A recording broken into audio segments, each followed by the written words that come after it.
Live from Death Ray Studios in the sunny West Valley of Phoenix, it's Late Night with the Davey. On this week's show, we're taking a look at great scenes from terrible movies. So put your favorites in the chat and we'll add them to the discussion. And now, ladies and gentlemen, your host, Davey Death Ray.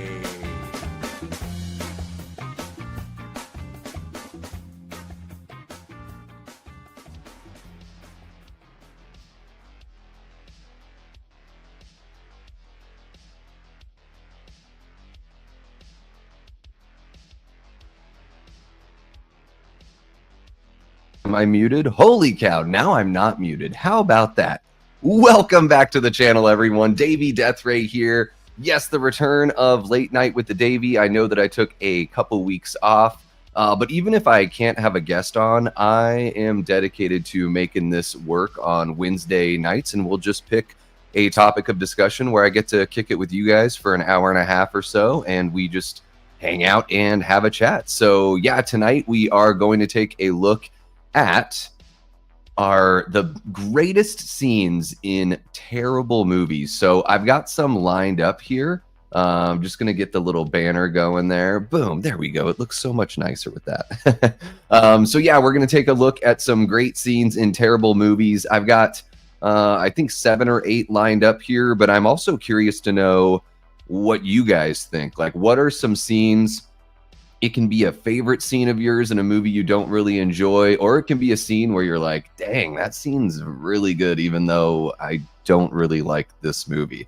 And of course, you know, we talk a lot of horror here, so a lot of minor horror, but then I also veer away from that with a couple of these. So I'm really looking forward to seeing what you guys think. And yeah, getting this going. I do have a question in the poll too, because as you can tell, where I'm at right now, I mean, it's just after 6 p.m., so it's relatively light. It looks like the sun is just beaming in through the window up there. So it's not so late night for me.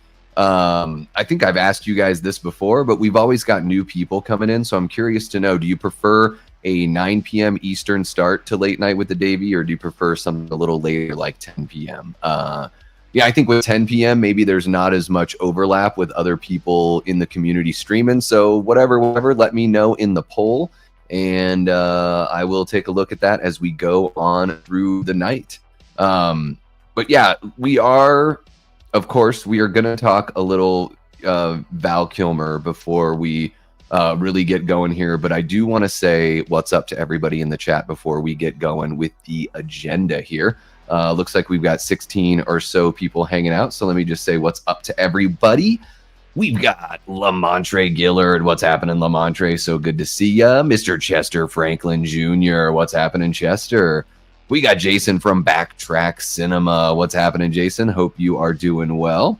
We've got our amazing channel member, Denise Wheat. And she's saying what's up to Chester. And I saw another one here. Yeah, feels like forever since she's seen Chester, because they were in a chat earlier today. Yeah, Denise, the week is getting better. So this week has been better than last week for sure. Thank you so much for saying that. I hope you're having a great week as well. And I'm just going to star your little entry here on your Halloween 5. Yeah, I've got a little bit of Halloween 5 in mine as well, not to spoil it or anything. We've got our great channel member, Paula Fitzhenry. What's happening, Paula? Hope you are doing well. We got Billy Judd in the chat. What's happening, Billy? Always a pleasure to see ya. We got our great channel member, Big Rod. What's happening, Big Rod? And we've got Adrian James. We've got Aaron Click. We've got the original Death Squad mod, Miss Jamie Hart, also a channel member as well. What's happening, Jamie? Hope you are doing well. Always a pleasure to see you hanging out. We've got Brett kicking it with us as well. What's happening, Brett? Hope you are having a great week so far. We got King Matthew the Third says, what's up, Davey? How are you doing today? I'm currently under a tornado warning where I live, so I'm only able to watch the stream until I lose power. Holy cow. I realized I didn't apply my chapstick here before getting going. which I just have to do. You know what I mean? You know what I mean? You just gotta keep the lips moisturized, as it were. First off, I hope the tornado doesn't actually hit and that everyone is okay, that you know and care about, and everyone in your town and everything. And yeah, we'll just see. King Matthew III, let me know what's a great scene in a terrible movie that pops into your head. Yeah. I didn't even think I had it muted. I wonder, I don't know. I might have been because I unplugged my little interface and plugged it back in. What's happening, Melanie? One of our great channel members. Hope you are doing well. Screen Queen Reviews. One of the mods, feel free to drop Melanie's channel link there in the chat if you'd like. Gory Tiger, what's happening, Gory? Always a pleasure to see you. Ooh, you got the Crypt Keeper in there. That reminds me, I've got to get back on my Tales from the Crypt reviews. Foz Rotten, what's happening, Foz? Hope you are doing well. Foz, I've been looking at some movie options to bring movie punks back. So I just haven't responded to you yet because I'm doing my homework on that one. Chester, thank you so much. Yeah, folks, don't forget to hit the like button if you're hanging out. Subscribe if you haven't already. Comment if you're watching after the fact. And thank you so much for watching after the fact. And yeah, share the channel with somebody who you think would dig this kind of content. All right, what's happening with everyone else? We got Jared Arnold. What's happening? One of our great channel members. So great to see you, Jared. I feel like it's been a while. So welcome back. Ooh, and Billy is echoing one of Denise's favorite scenes here. Yeah, Cody.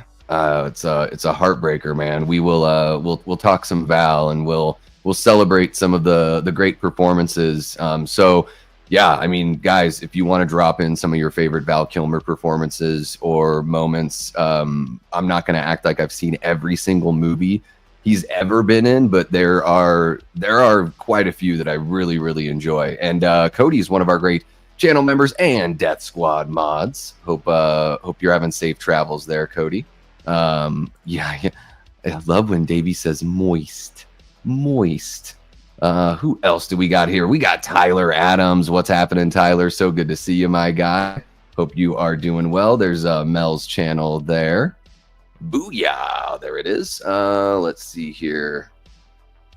Okay, we got another one from Billy Judd, another favorite scene. Yes, the Movie Punks Resurrection, it's coming back. So Movie Punks is going to be coming back. Start Bench Cut is going to be coming back. I'm in talks with Mark from Tales from the Shelf, another great channel and content creator here on YouTube. We've done some really fun versus battles. We did Alien versus Aliens, and we did the two Halloween 2s, the 1981 Rick Rosenthal Halloween 2 and the Rob Zombie Halloween 2 versus. So we're going to be bringing that one back as well. There you go. Good old LL Cool J. Maybe LL will make an appearance here tonight. Maybe there's some folks that don't really like H2O, but have a great scene from that one that they may bring up. We will see. Okay, I'm going to start starring some of these Val Kilmer comments as well. Yeah, just 65 years old, which is it's young. I mean, you know, I know he was battling some things, but I mean, 65 just feels, this day and age, feels pretty young to lose somebody. And yeah, we will have a nice little Val Kilmer tribute here. We got Destiny Faulkner in the chat. What's happening, Destiny? Always a pleasure to have you jumping on in for sure. Wander This World 97. My favorite Val Kilmer flick is The Ghost in the Darkness. Kilmer and Michael Douglas are awesome in it. The lion action was well done for the time. Yeah, that movie's really damn good. I think I saw it just when it came out, like on home video. I don't even know if that was the DVD era at that time or if it was still VHS. Might have still been VHS at that time, but that movie is really good. Absolutely, yeah. We got some other Val Kilmers in here. Love it. Sergeant Shitty Pickle. I'm your Huckleberry. There we go. Throwing some Val Kilmer love. Love to see it. All right. Yeah. So we've said what's up to everybody. We got 21 people hanging out. Yeah, folks, don't forget to hit the like button. Looks like everyone enjoys the 9 p.m. Eastern start for Late Night with the Davy. That's great. Yeah, I don't want to try to keep all East Coast folks up too late. We got 15 votes on that one. Feel free to chime in on that one. Chime in, whichever you prefer, and let me know. Look at this. We got Brooke Scarlett has entered the chat. One of our great channel members and Death Squad mods. How are you doing, Brooke? So great to see you. Just popping in to salute. Heck yeah. Watching Tombstone as we speak. That is a friggin' classic. That's a really, really fun movie. Good old Kurt Russell and Val Kilmer, amongst others, for sure. It's been a while since I've seen one. I think that they put out Tombstone, and then Kevin Costner did his Wyatt Earp movie like pretty soon after. Medley Man says Jason Goes to Hell is literally good. It is literally and figuratively good. I'm not a hater on it. So maybe the term terrible movie, there's a sliding scale there, right?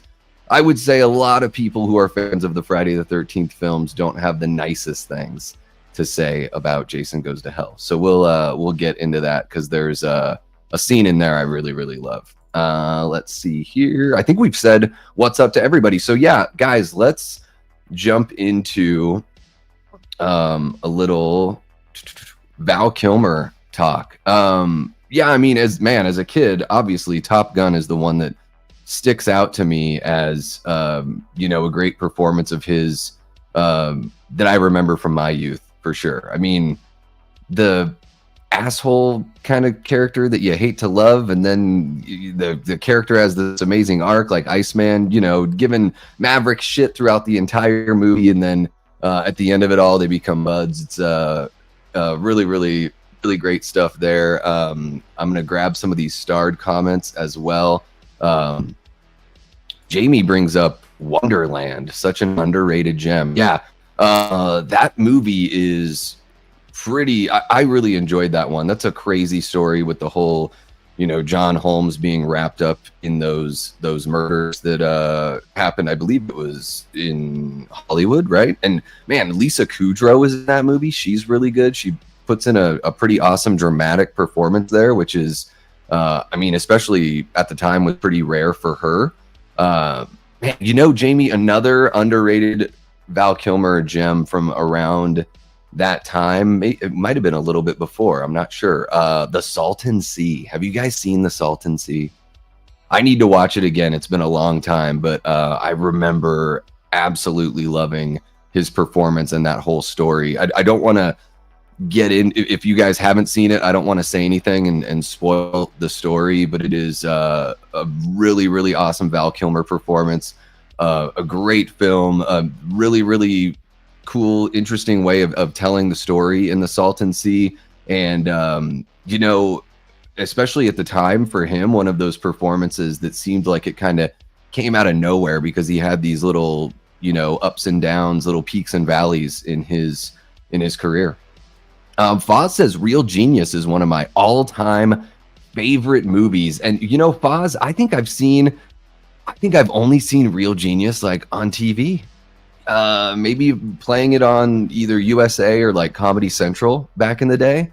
I don't know if I've ever sat down and just watched it when it's not been on television, but I remember that being a really big one for especially like my older siblings. My oldest sister, Melanie, had of course, huge crush on Val Kilmer back in the 80s. And that was, one of those movies along with Top Gun that he had like in the, mid to late 80s that really kind of kicked off his stardom.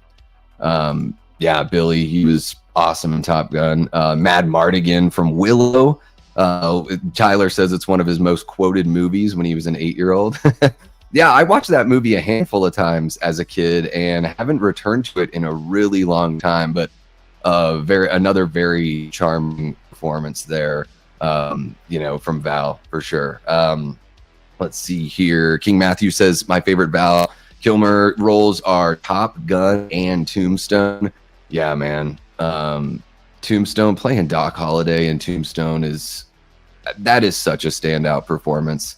and you really feel for the character. Like the performance really makes you feel for, because he had tuberculosis, I believe, so he's like, coughing up blood and just, having a rough go at it, but there to be, to stand up with this guy Wyatt Earp there. Really, really fun movie.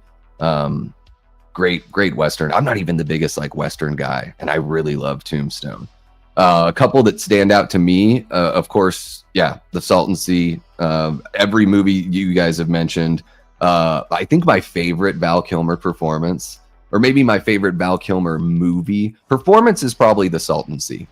But my favorite Val Kilmer movie is Top Secret, because I'm a huge comedy fan and a huge parody fan, and it's the same team that ended up creating Airplane and The Naked Gun and all those really fun movies. I think they ended up doing Hot Shots as well. And guys, Top Secret, if you haven't seen it, is an underrated parody from that the Zucker and Abrams team.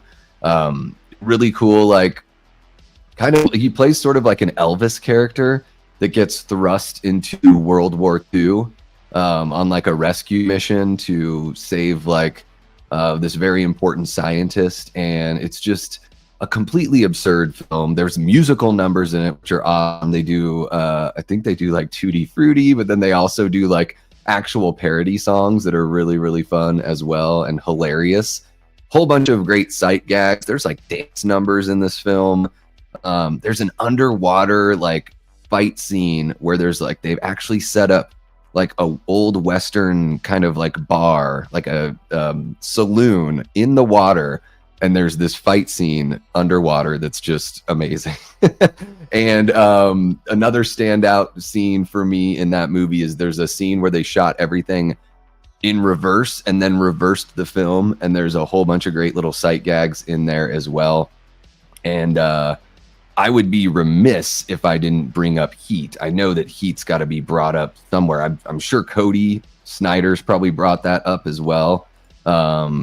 Jamie's chiming in saying The Salton Sea is great. I highly recommend checking it out. It's a really, really good flick.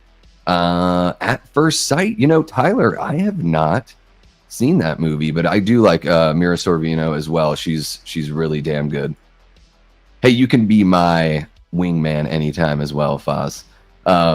Let's see what else you got here. Oh my gosh. Well, yeah, Romy and Michelle. Oh yes. Yeah. Mira and Lisa are amazing in that movie. That's directed by the great David Merkin, who was a executive producer on The Simpsons during the best years. And Romy and Michelle's high school reunion. Not a Val Kilmer movie, but a great movie nonetheless. I could be wrong, but I think Val Kilmer also played Batman. He did. Yeah. You know what? Here's the thing about Batman Forever. It's kind of a mess. It's got all that Joel Schumacher sort of like silliness and everything in there. But I do really like Val as Bruce Wayne and as Batman. I think maybe the costume's a little silly. The ears are like crazy long on the cowl and everything like that. Kind of an odd look. But I think Val does a great job playing both Bruce Wayne and Batman in Batman Forever. I think he is, for my money, the best part of the movie, and I wish we could get that like kind of darker cut that has some of those more intense scenes where Bruce is kind of having visions and bad dreams and all that kind of stuff. There's some really great stuff if you dig deep on YouTube. You can watch some really great video essays where they dive into some of those scenes that they ended up not using in Batman Forever that probably would have balanced out some of the silliness, but definitely don't fit the tone that like Tommy Lee Jones and Jim Carrey were putting out. So I sort of get why they didn't put those in there, because they're going for a little more the campy kind of 66 version of Batman there, the old school Adam West TV show kind of vibe in those Schumacher films. But yeah, I think he was great as Batman. That was a lot of fun seeing him take on that role. There you go, Chester. He did play Elvis Presley, like the ghost of Elvis Presley in True Romance, which is a fantastic film. Written by Quentin Tarantino and directed by Tony Scott, if memory serves. True Romance, that is a friggin' classic. It really does feel, it has that Tarantino feel for sure. I mean, Tony Scott's a great director, but can you guys just imagine what it would have been like if Tarantino got to direct that one? That would have been wild. Let's see here. Brooke Scarlett brings up The Saint. That's another Val Kilmer movie that I have not seen. I totally missed that one. I think it was a film based on I don't know if it was like a 60s or 70s TV show with, I believe, Roger Moore was in the TV show version. So maybe I got to check out The Saint. And of course, Jamie Hart saw Real Genius in the theater. But did you see Top Secret in the theater? Sergeant Shitty Pickle says, and you know what? I like Batman Forever. It's not a great movie, but it's the most nostalgic Batman movie for me. And I think Val was a fine Dark Knight. He certainly was. I don't know the name of the character in Real Genius, Chester, but he's the lead. He's the main guy. I remember him. Yeah. I remember that movie just having like 80s kind of teenage party kind of vibes to it. I really do gotta jump in and actually give that one a solid watch. Kilmer was hysterical in Top Secret, and Kiss Kiss Bang Bang. That's another really good one with Robert Downey Jr. Is that a Shane Black movie, Kiss Kiss Bang Bang? For some reason, I feel like that was a Shane Black movie. Let me know in the chat if I'm wrong or right about that one. Holy cow, Jared Arnold brings up MacGruber, Dieter von Kuntz in MacGruber. Man, I must have memory dumped MacGruber because it's such an odd movie to me. For me, it was a little too oddball. Just my personal taste. I love the MacGruber skits on SNL, but the film was a little out there. So I had totally forgotten that he was even in that one. And Brett says The Saint is his favorite Val Kilmer flick. So I definitely gotta watch that. Gotta check out that one for sure. Big Rod says my DVD of Tombstone I bought in Tombstone. It's my favorite Val film. I named my cat Daisy because of one of his lines. You're no Daisy at all.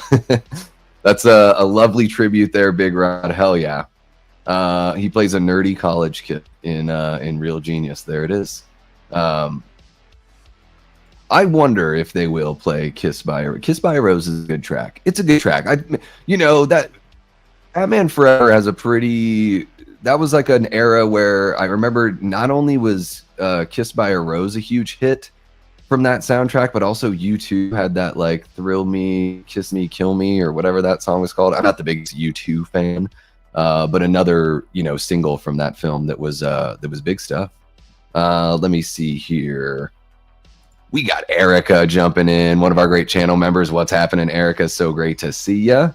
We're having a great night so far. We're just throwing a little tribute there for our guy Val Kilmer. Saw Top Secret in the theater as well. You lucky duck.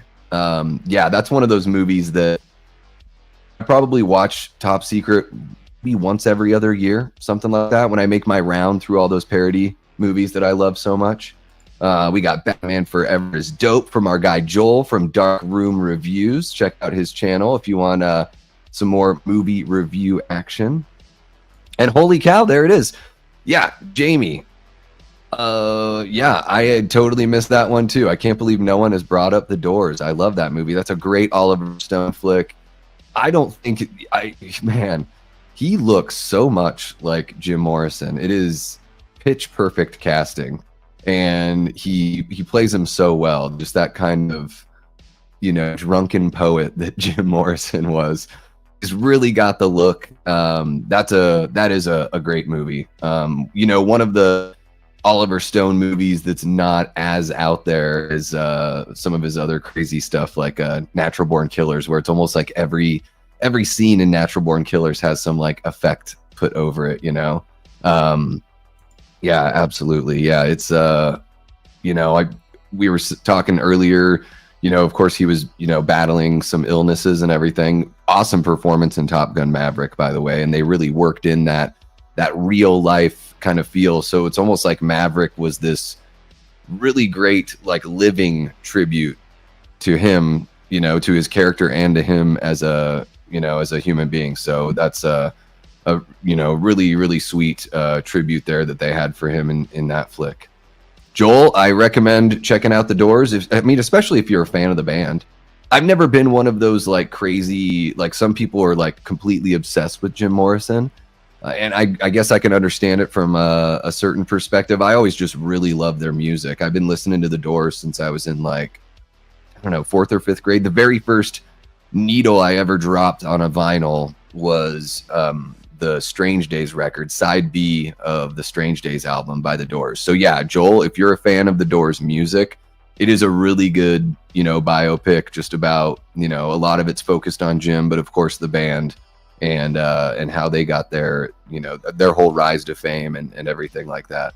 Let's see here. 95 was a great year with Batman Forever. Yeah, I really enjoyed that one. I mean, it came out when I was like obsessed with Jim Carrey. So of course I had an absolute blast watching that one in the theater. Let's see here. Ever seen Kill Me Again? It's a 1989 movie. I haven't even heard of that one, Chester. Is that a Val Kilmer flick? Let me know. Cody says The Saint is awesome. Obviously love Heat. Yeah, man, Heat, great Michael Mann heist film, good old cop drama, and of course there's that epic shootout scene. And yeah, Val is amazing in that one. I was watching, what was it that I was watching? It was either like a short on YouTube or something like that, or maybe somebody had just shared something on Twitter where there's like this little, like when he reloads his automatic rifle and he like slams the magazine down, and that's like an actual trick that people do to make sure that the round in the magazine don't get jammed, which is like a nice little tidbit that he threw in there for sure. Let's see here. Blue Velvet, Elephant Man, Mulholland Drive. Oh, we're talking some David Lynch. Of course, we got to talk about David Lynch. We got Mike Reed in the chat. What's happening, Mike? This might be your very first time jumping in and hanging out with the Death Squad. So welcome. Everybody make Mike feel welcome here to the chat. Yeah, The Doors is fantastic. Jim Carrey got along with Val Kilmer in Batman Forever. Yes. And famously did not get along with Tommy Lee Jones. And do you guys think, does Tommy Lee Jones play Two-Face like the Joker because he's trying to compete with how wacky Jim Carrey was? Or do you think it was one of those things where Tommy Lee Jones just thought that Jim was annoying because Tommy Lee Jones is more of a serious actor? Let's see here. The chemistry wasn't really there with Nicole, but I liked his performance as Bruce and Batman. Drew Barrymore was a smoke show in it. Is she in that one, or is she in Batman and Robin? Am I getting confused? Is it Mandela effect that's happening right now? I like you, Davey. Always have, always will. I like you too, Foz. Jamie, I was recently sent The Doors. I still need to watch it. This is the perfect time, Des. Pop in The Doors and enjoy a great Val Kilmer performance. Foz says True Romance has my favorite Tarantino commentary on the DVD. Ooh, I don't know if I've listened to that one. I do have the double disc True. That's a tough one for me to say. True Romance. I think it came out early 2000s. I got that double disc DVD, so I'll have to check that one out. Yeah, for sure. Let's see who else we got going on in here. If there's anyone else that's jumped in. Boom, Brandon Collins. What's happening? Wonderland is a hell of a film. Nothing quite like having Val Kilmer play the legendary John Holmes, whose dong was so big it basically has an elbow. It's frighteningly large. Kiss Kiss Bang Bang is Shane Black. Thank you so much for the confirmation. Wayne Gotke in the chat. What's happening, Wayne? Welcome back to Hanging with the Death Squad. Says Batman Forever didn't do a bad job of casting. It did a bad job of the portrayal of the characters. Yeah, it definitely goes for that wacky, campy 66 version for sure. King Matthew III says Val Kilmer also starred in the Jay and Silent Bob reboot, one of my favorite series of all time, though I didn't like the reboot as much as the original. Yeah, I never saw a reboot because I sort of started liking the Kevin Smith movies less and less. But I did see that Kevin Smith had shared the picture of Val on set just earlier today. I saw that on the Twitter. Let's see here. Ooh, the Octa's jumping in. 212 days till Halloween, y'all. We are getting closer to that. I think at the end of this month, we'll be halfway to Halloween. I think it's usually just that very end of April into May. So we're going to have to do something Halloween focused there at the end of April. It'll be a good time. What's happening, Blu-ray Addict? Welcome on in. Hope you're doing well.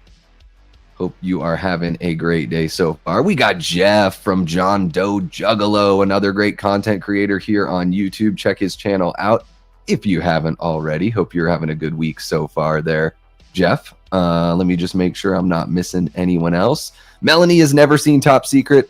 Melanie, I highly recommend it, especially if you enjoy The Naked Gun, Airplane, all that kind of silly stuff. Saturn Video jumping in. What's happening, Saturn? Hope you are doing well. Says, what's up, Davey? Tombstone is my all-time favorite Val Kilmer movie and one of my favorites of the 90s. We're getting a lot of Tombstone loves here. I dig that. That's a really, really great Western. Tyler Adams said Chris Stanley put it hilariously well. He looked more like Jim than Jim did. Yeah, it's crazy. I couldn't even tell the difference when I was a little kid and that movie came out, and then I probably right around that time is when I got into the doors. As a kid, like, I literally could not tell the difference. Medley Man says the only Val Kilmer I've watched is Batman Forever, unfortunately. Well, Top Secret, Real Genius, Heat, Top Gun. Everyone is throwing out some love for The Saint. Of course, Tombstone. I'm just going to mention Tombstone one more time. The Salton Sea, Medley Man. If you're a cinephile, you got to check out The Salton Sea. That's a really, really good one. Let's see what else we got. Ooh, we got Pat, that Halloween movie collector, in the house. What's happening, Pat? So great to see you. Really enjoyed your watch along earlier with Miss Leanna Bevy Rage, one of our amazing channel members, and Death Squad mods jumping in on the watch along of The Heavenly Kid, classic 80s flick earlier today. Jamie says he was totally channeling Jim Morrison through every pore and core of his being, and how cute was Meg Ryan in that. Love it. Yeah, I mean, so many great performances in that flick. It's been a while since I've seen that one, probably about 10 to 12 years or so, so I got to jump in and check out The Doors again for sure. Let's see who else we got. Heat is a masterpiece, and Val is one of the best parts about it. Oh, it's great. I mean, Robert De Niro, Al Pacino. You even got Henry Rollins is in there. I remember he kind of gets his ass knocked around in that one. That's a fun little tidbit for, you know, a punk rock fan such as myself, seeing Henry Rollins in there. You know, from Rollins Band, and of course, little stint with Black Flag. It's funny, he always gets associated with Black Flag, but he kind of came in like partway through the, you know, the career of that band. Sorry, guys, just trying to get my light set right. Okay, there we go. Got to fix my stupid hair. Jim Morrison was a member of the 27 Club. Yeah, you're right. Heat is a masterpiece, says Blu-ray Addict. Man is writing a screenplay for Heat 2, which could be cool, but I don't think it's necessary. Yeah, especially after like 30 years. Probably don't need a follow-up, but I do really like Michael Mann films. Collateral, that's another really good one that he did. And I think he's one of the original creators of Miami Vice. I mean, the TV show, and I know he directed the movie as well. What's happening, Herbert? Hope you're doing well. Great to see you. Welcome on in. And let me just make sure I'm not missing anyone else. Looks like we've got our Val Kilmer tribute all sort of rounded up here. Yeah, guys, it's just, you know, one of those things where, you know, as we continue going on, it's unfortunate, but we keep on losing people. And unfortunately, you know, with Val, and of course, you know, I believe it was late last year when we lost Tony Todd, just some of these people that are just going a little bit too early, unfortunately. So, yeah, it's always fun to just sort of look back on someone's career and throw them some flowers and, you know, celebrate all of their great work. I've got to watch Real Genius again. It's been too long, and apparently I've got to check out The Saint because it's getting tons of love here in the chat.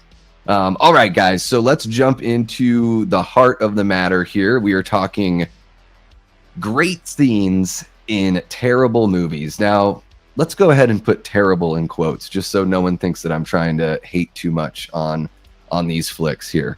But I've got some of your guys' starred. I'm going to kind of barrel through the ones that I've got here, and we'll jump into some of your guys's. So, yeah, if there's a great scene from a terrible movie, it can be a horror movie, it can be whatever movie. I've got a couple comic book movies in here that I'm going to highlight. So, yeah, let's jump into... I'm just going to cover the ones that I used on the thumbnail here. Guys, Jaws the Revenge. This movie is so bad. Like, I don't think it's as bad as Jaws 3 upon further review. When I went back and rewatched all the Jaws movies last year, I was like, man, Jaws 3 is really bad. I think The Revenge is slightly more palatable for some reason or another. But oh my gosh, you guys, that opening scene of Jaws the Revenge. Now, it could have used way better editing for sure, but I love seeing Amity during Christmas time. I kind of wish the whole movie took place in Amity. I understand why they wanted to not just go back to the well and do another movie entirely in Amity, but I love the way that Amity Island looks during Christmas time. You know, you've got Sean Brody going out there to... What is he trying to do, guys? Remind me. Is he trying to just like there's a piece of stuck wood out somewhere that he's trying to free from some buoy or something like that? And it's gut-wrenching because you're seeing the youngest Brody kid, you know, meet his demise, and it's intercut with, you know, this the Amity Children's Choir like getting ready for their performance. So they're outside singing Christmas carols, and there's just this, you know, it takes place at night. It's like this really cold, you know, Christmas time kind of feel in that night scene. And again, the editing could have been better, but Sean getting his arm bitten off by the shark and screaming for help, you know, juxtaposed to the Christmas carols being sung, and little does anybody know on the island, you know, what is exactly happening at that moment. And I believe the shark even takes down his whole little, you know, tugboat that he takes out there to do his job, because I don't know if he's the chief, but I know he's working as a police officer for the Amity PD. So Jaws the Revenge, really terrible movie. Mario Van Peebles accent, what the heck's going on there? Michael Caine and Ellen Brody getting their old people love on, and just, you know what, there's only a few kills in that movie. The shark looks ridiculous. There's so many shots of the shark in that movie where you see like all the mechanic like the track and just all that kind of stuff. It's just not a well-made movie, but I do love that opening scene. There's something about that has always stuck out to me. You know, these are movies that when I was a kid, I would rent them on VHS all the time. Even though the 3 and 4 are terrible, I would keep on renting them. But that opening scene from Jaws the Revenge, especially with how terrible that movie is, the opening scene really sticks out to me. So I want to see what you guys have to say to see if I'm way off on this one or not. Let's see here. Brandon says, I was 9 when I saw Jaws the Revenge in theaters, and I knew it was shit then.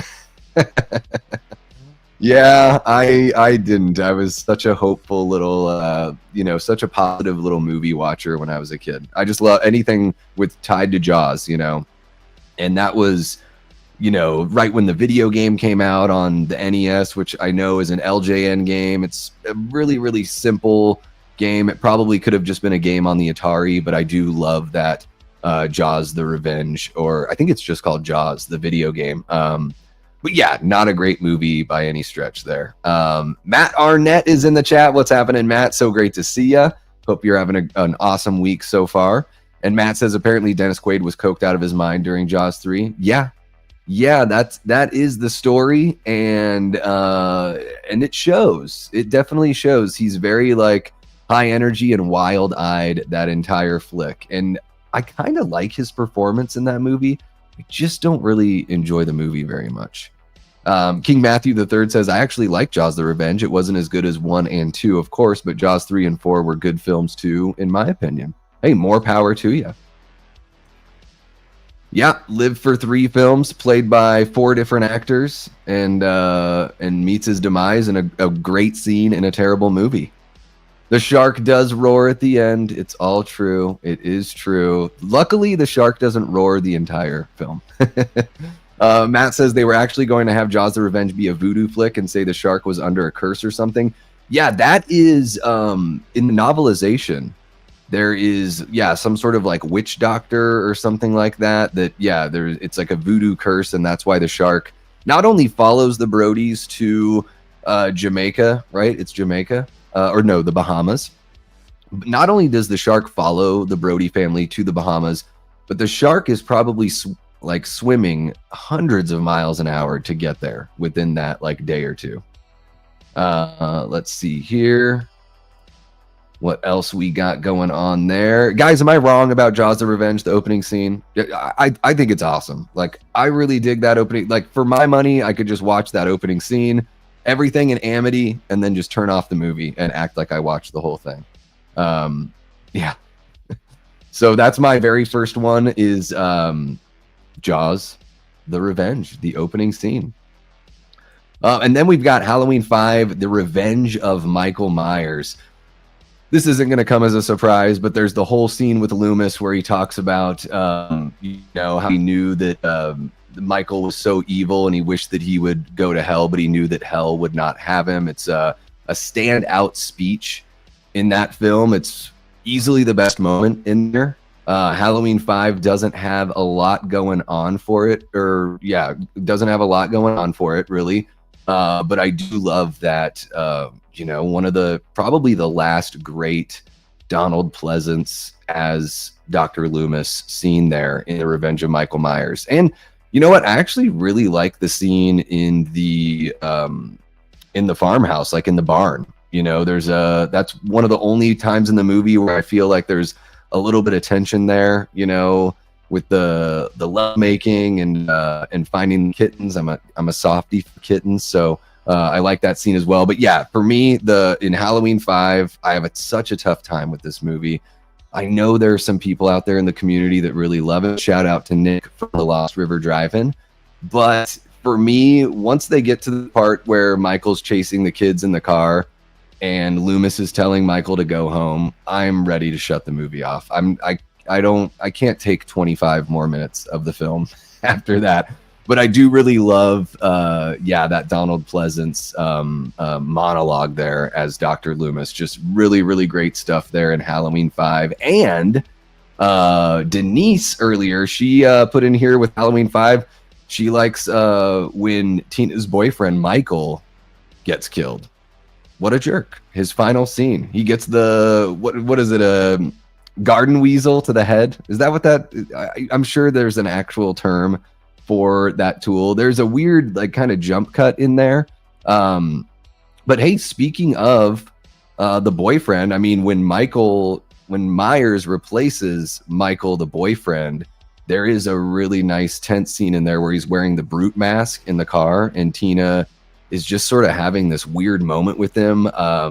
Don Shanks's eyes, usually seeing Michael's eyes can be seen as kind of like a not the kind of thing you want to see when you're watching a Halloween movie, but there's something about his eyes are just like wide open. There's something about that wide open eye look that just creeps the hell out of me in any horror movie, really. In fact, the scariest thing I thought about, or what I really loved about the Riddler in The Batman with Robert Pattinson, was the fact that he's always got those like wild, wide open eyes. Just like, to me, that the very first thing I thought of when I saw the Riddler in The Batman was Michael Myers. It reminded me of those moments where you actually do see his eyes, and it's chilling and frightening.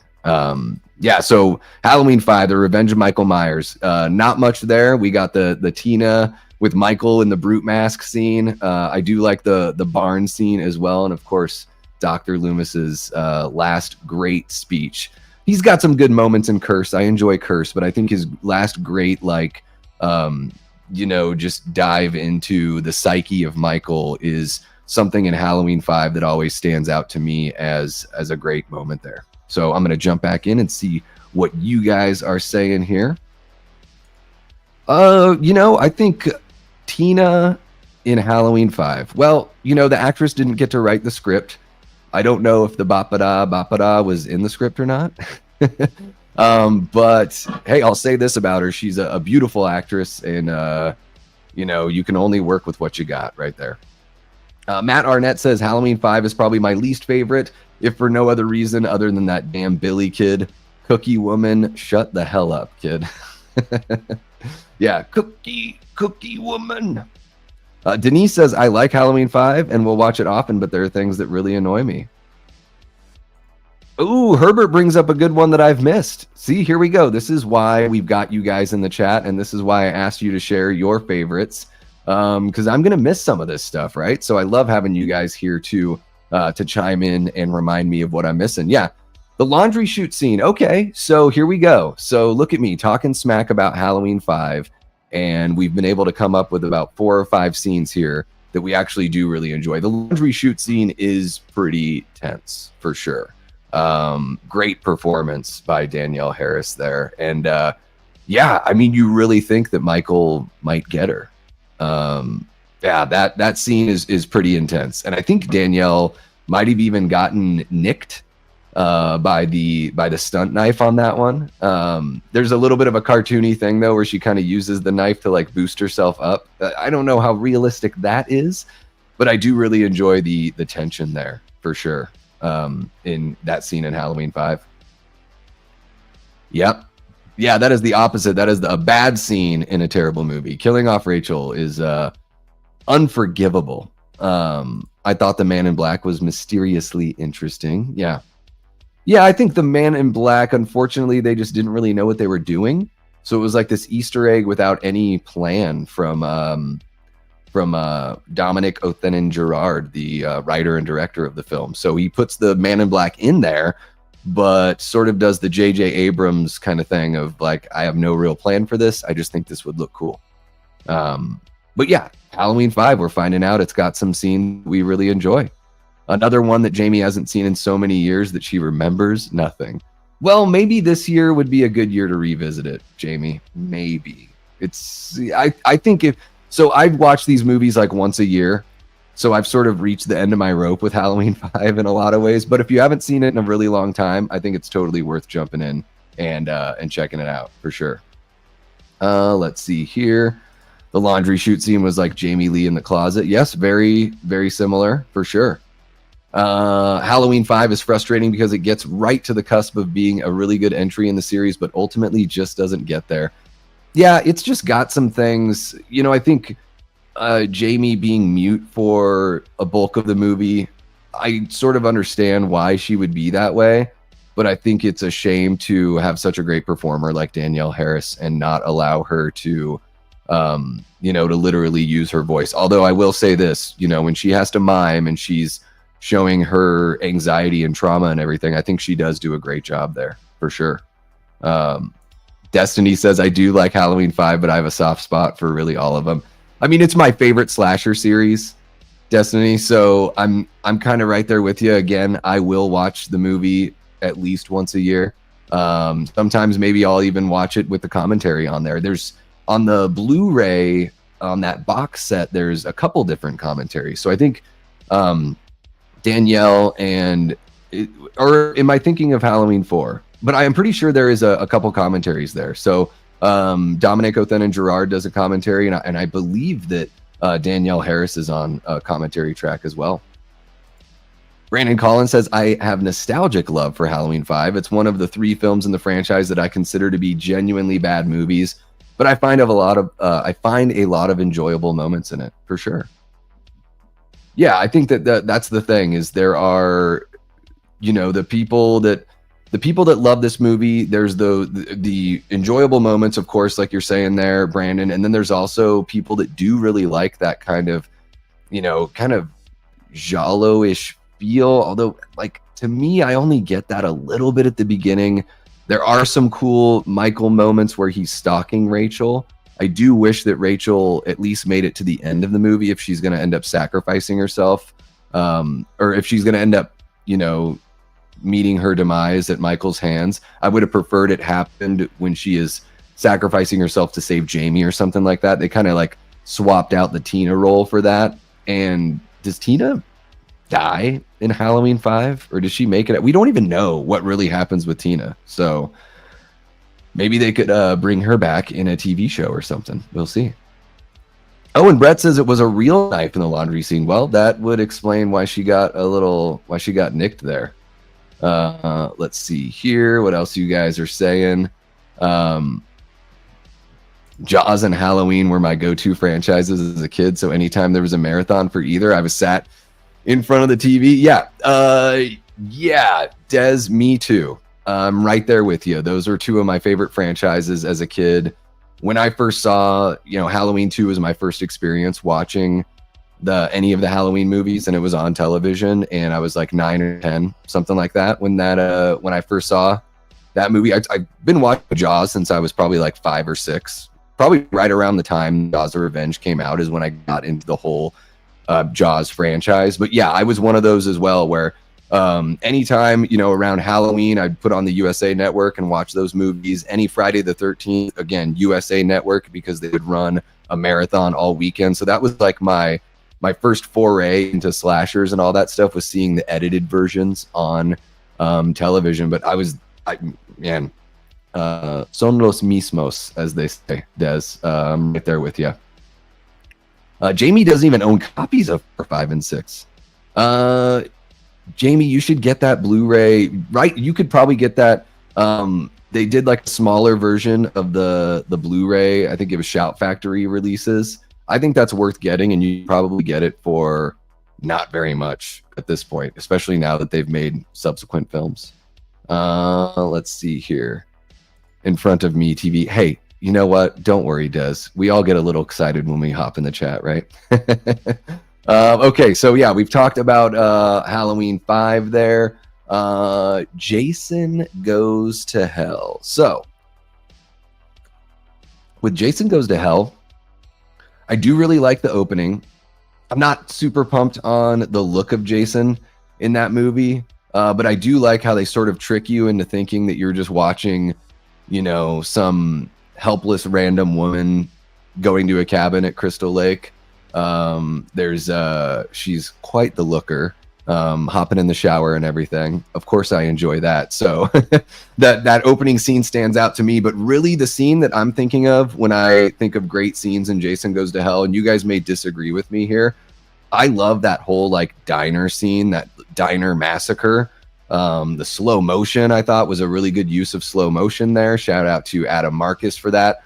I love the effects. There's like the arm breaking, the smashed in mouth of the lady that works at the diner. There's just some really cool effects there, and I kind of like that there's this scene in a Friday the 13th movie that's shot like a true like action movie scene. That's the one that really, really stands out to me. And of course, a great moment, maybe not a great scene, but a great moment, the Freddy glove grabbing the Jason mask. Everybody loves that.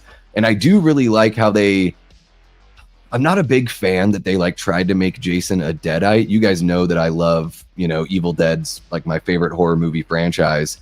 I'm not a big fan of them trying to loop that in there, but man, the effects when they do like the deterioration and like the melting effects and everything, like the jaw sticking to the ground when Jason like goes from one body to another, and the effects in this movie really stand out to me. So there's a couple scenes in this flick where I just love the special effects. The practical effects are amazing in a movie that I maybe watch every other year, or if I watch it once a year, it'll probably be with a commentary track on, because I'm not the hugest fan of Jason Goes to Hell. I don't hate it, but I'm not the biggest fan of it, of course.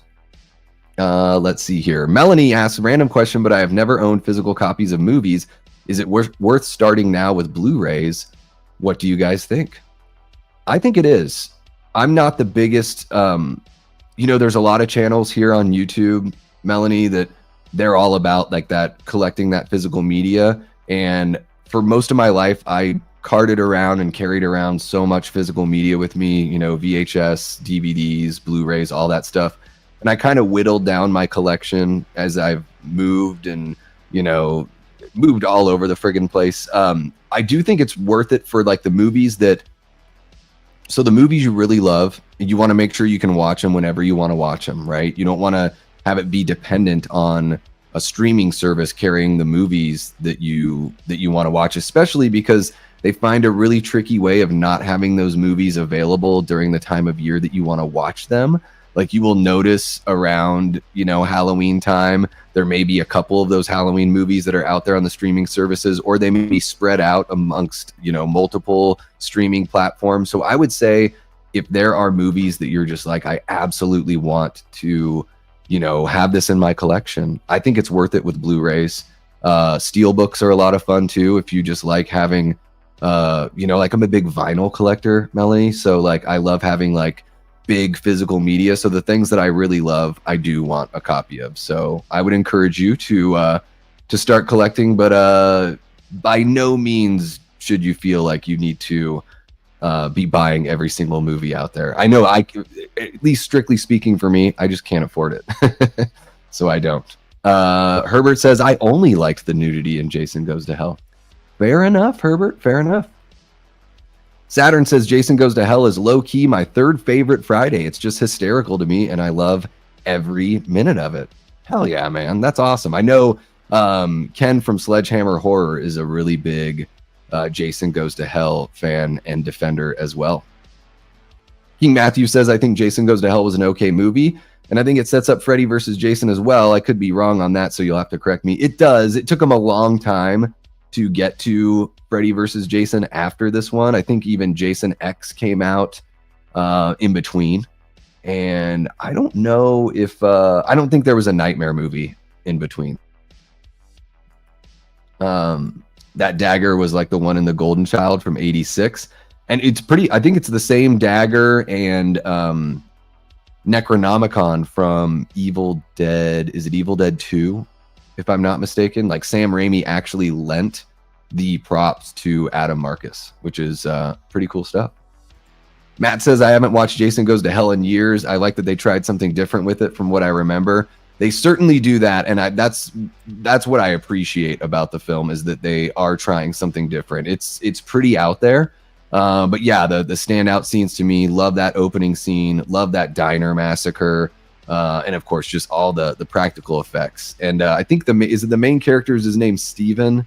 I love that guy's performance. Not really, it's not, I'm not thinking of any particular scene with him. I love when he jumps over, he's got his hands cuffed behind him, and he like does that jump over his hands so he can grab the gun and jump into action. I really like that, especially because he's kind of a nerdy looking guy. So I sort of like when the characters kind of go against type like that. Let's see here. Have a great rest of your night, Chester. Hope you have a good one, man.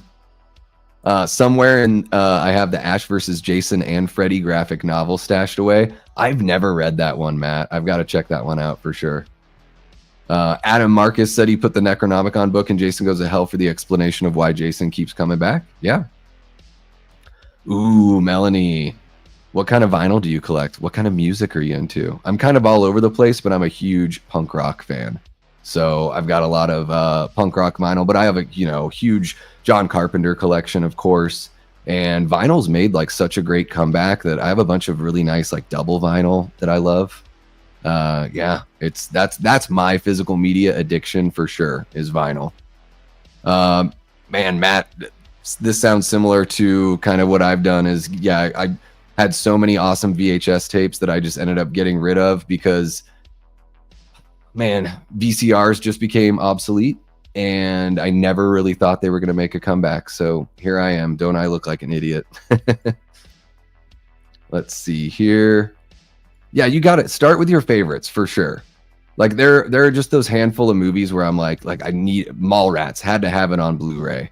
RoboCop, had to have it on Blu-ray. Of course, the Friday the 13th films, the Halloween films, the original Jaws, which I've bought on physical media probably like 10 times in my life, from VHS to DVD to Blu-ray, and now a 4K, which I don't even have a 4K player, but I've got a 4K disc of the original Jaws. Yep. Let's see here. Looks like we're all caught up on Jason Goes to Hell. Here's a weird one for you guys. I don't know how many people have seen this one. If you're a Mystery Science Theater 3000 fan, you've probably seen Manos: The Hands of Fate. It is famous for being the worst movie of all time. I think it's got one of the lowest IMDb scores. It is, I mean, truly a terrible, terrible film. And little fun fact here, I've heard that Quentin Tarantino has one of the only copies of this film in existence. But Manos: The Hands of Fate, it's kind of like your original, almost like a predecessor to like Texas Chainsaw, where like this family is, you know, driving around on vacation and they get lost. So they stop at this, you know, basically little shack in the middle of the desert. And they are introduced to this really interesting character named Torgo, I believe is his name, if I'm remembering correctly. And Torgo serves somebody called the Master. And it turns out that basically it seems like the Master is just like the devil incarnate, right? And Torgo's basically like kind of warning the people to not stay. He sort of gets, you know, falls in love with the main character's wife. It's a friggin' mess of a movie. It is just an absolute mess. But, and I will spoil this one because I doubt people are going to rush out there and watch Manos: The Hands of Fate. And if you've seen it, you've probably seen the Mystery Science Theater version. The very last scene in that movie to me is chilling because Torgo is the Master's, you know, basically like slave servant throughout the whole movie. But the Master ends up killing him towards the end of the movie. And the very last scene shows two young women driving up to the same exact spot because they must have gotten lost as well. And they show up, and the father from the vacationing family comes out, and he basically is like, he's become the Torgo replacement. And he says, the line that Torgo says at the beginning of the film is, "I take care of the place while the Master's away." And the father of the traveling family, I believe his name's Mike, introduces himself to these two young women and says, "I'm Mike. I take care of the place while the Master's away," in a very similar kind of Torgo voice, as if he's sort of under this kind of spell. And then you see this shocking, I mean, growth. It's just sort of gross a little bit. Like the Master has his harem of women, and you see that not only is Mike's wife part of the Master's harem, but his little daughter, who can't be more than like 8 or 9 years old, is also in that circle of the Master's, like, you know, women. So very chilling scene at the end of Manos: The Hands of Fate. The only thing that really works about it for me, maybe if they ever wanted to remake Manos and they just did it as like a little Twilight Zone episode kind of thing, that's sort of like the vibe I get from it. And you could probably do an effective version of it if you wanted to remake something as terrible as Manos: The Hands of Fate. I don't know why anyone would. But, you know, as a huge Mystery Science Theater fan, there are some of those terrible movies that I've seen where every now and then a scene just really kind of hits me or gives me goosebumps. And the end of Manos: The Hands of Fate, that's one of them for me. Let's see if any of you guys have seen Manos: The Hands of Fate. Musical taste is everywhere. I love that. That's great. Yeah, share some of your Melanie, hit me up with a DM or something and share with me some of your favorite vinyls in your collection. That's what's up, Brett. Mystery Science Theater is where it's at. My favorite TV show of all time. I've even got the poster right there for the movie. There it is. Jamie says, Manos: The Hands of Fate, it's horrible. I stumbled upon it by accident. I was like, what the hell is this? Yeah, the only way to watch it, really, Jamie, is with Manos, or with Mystery Science Theater. Yes, the Master would not approve. Yeah, it's really, really bad. That's why you haven't seen it. Wander This World 97 says, Manos is brutal. Even with the hysterical Mystery Science Theater treatment, it is tough to watch start to finish. It is. But is it as tough to watch as Halloween 5, The Revenge of Michael Myers? I just don't know. That's crazy that they played Manos on HBO in 1993. That is wild. You're right, Brandon. Yeah, the director is the guy playing the father. That's his real daughter. Yeah, and I remember he was like a real estate guy, or he just like he decided, kind of like the Evil Dead story of like, I'm just gonna like horror movies in the drive-in are gonna make money, so I can make a really cheap movie and I'm gonna make tons of money off of it. He probably never thought it was gonna be regarded as one of the worst movies ever, and only become famous for being such a terrible movie. Yeah, that is unfortunate about the actor that played Torgo. I heard that the attachments they had him wear for his legs like kind of injured him and put him in a lot of pain for, what the rest of his, short life, unfortunately. Because I think Torgo was supposed to be like a, what do they call those? Like a centaur kind of thing? Like or is it called a satyr? Like he was supposed to have like goat legs, so they wanted to make it look like his legs were like bent backwards. It doesn't really translate. So yeah, that's my Manos the Hands of Fate. Great scene in a terrible movie. Tommy Wiseau for a Torgo in a Manos remake. Oh my goodness. That would be fitting if you had Tommy Wiseau do that, for sure. All right, so moving on from Manos the Hands of Fate. Halloween Resurrection. Why do I even have this in here? This isn't even really a great scene. I just really like the homage to Peeping Tom when the cameraman is setting up, his like a low angle, scary, high angle, scary, medium angle, boring, and all that stuff. And then you get that kill that's taken right out of Peeping Tom, where Michael uses the leg of the tripod and captures the cameraman's death as he runs him through. That's probably about all the time that I want to spend talking about Halloween Resurrection. Yeah, just a really cool, a very small scene in that movie that stands out to me as one of the only things that I enjoy about that one. Yeah, Halloween Resurrection. That's a quick one. It's a quick one for me, but maybe you guys have some scenes from Halloween Resurrection that you like. So let's see what we got. Jamie loves her some Dangertainment. Yeah, Busta Rhymes' massively huge mouth. Whose mouth is bigger, Busta Rhymes or Steven Tyler of Aerosmith? Ponder that. What's happening, Antonis? How are you doing, man? Hope you are having a good week so far.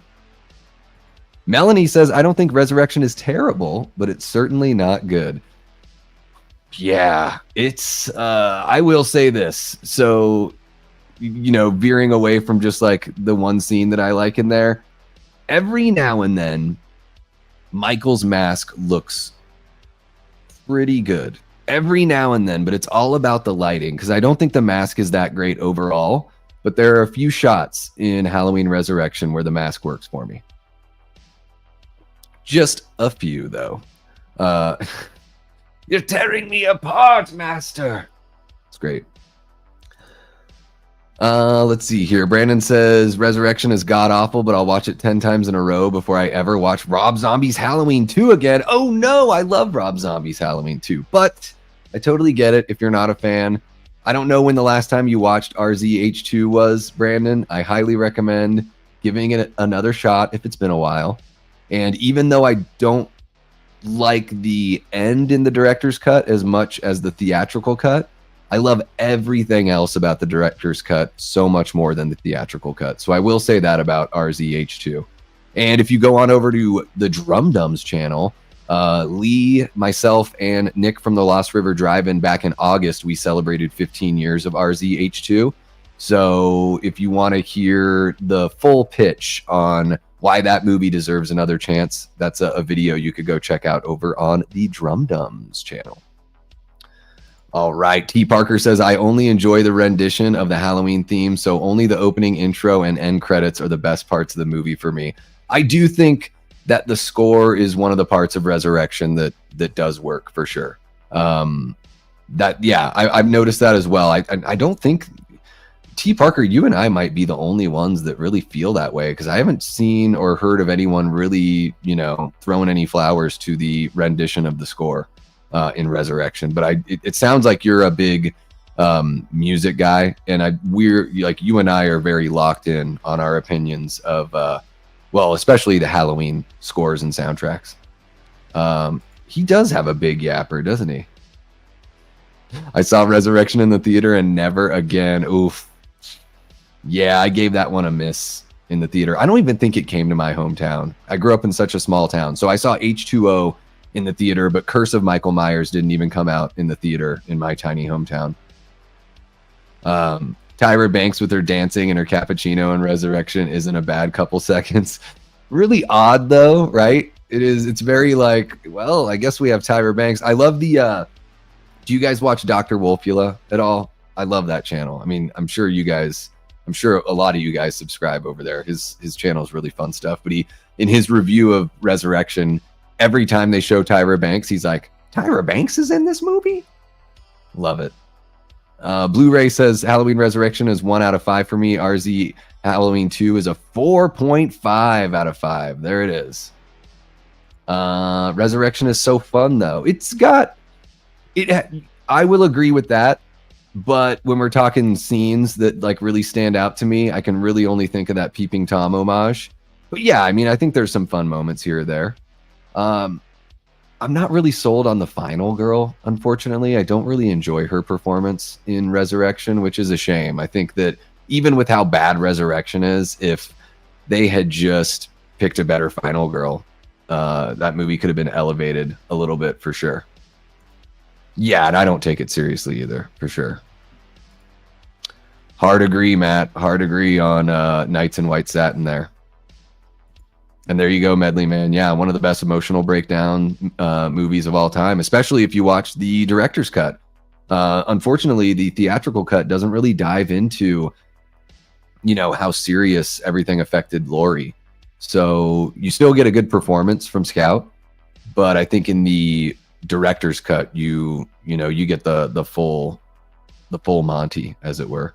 Antonis Andriotis drops a $5 super chat. Thank you so much, Antonis, and says, I watched a first time action movie last night called Goldfinger 1964. Have you seen it before? Well, are you talking about the James Bond film Goldfinger from 1964? I have seen it. I would say that's one of the best Bond movies of all time. I love the villain. I love Goldfinger so much as a villain. I, of course, enjoy Sean Connery as James Bond for sure. And that is a standout. I think, is that the third Bond movie, if I remember correctly? Yeah, Goldfinger is really great.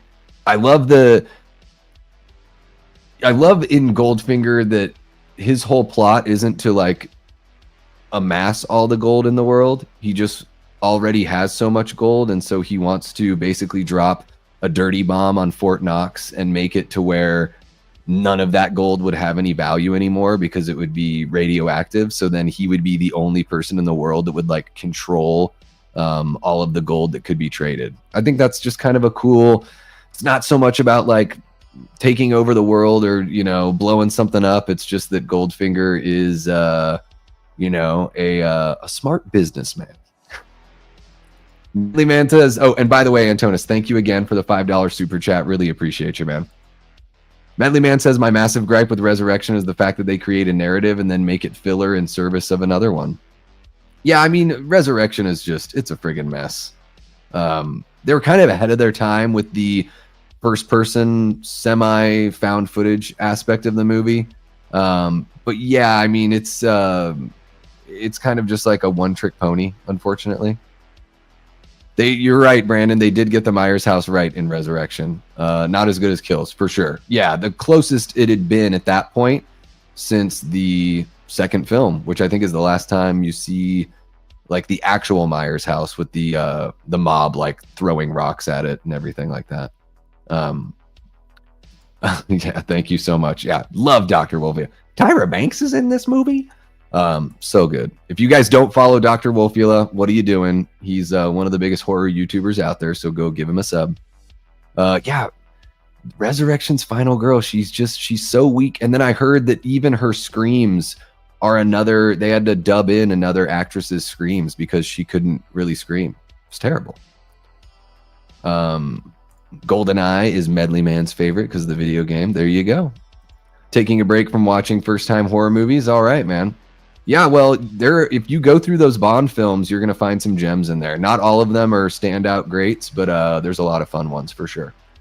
All right, guys. So we've hit up the like horror movies that I've thought of here. Of course, drop some in the chat if you've got some great scenes from terrible movies. It could be horror or it could be non-horror. So here I'm going to jump into my non-horror. Superman Returns. You guys, I hate this fucking movie. I think Superman Returns is so disrespectful to the character and to the fans. The things that they do to this character in this movie are unforgivable. You know, I mean, I've probably said this on the channel before, but when he's flying to Kryptonite Island and he just lands on this rock that's infused with kryptonite, the only thing that could hurt Superman, right? The only thing that can hurt him. And he doesn't even realize he's standing on a kryptonite infused rock.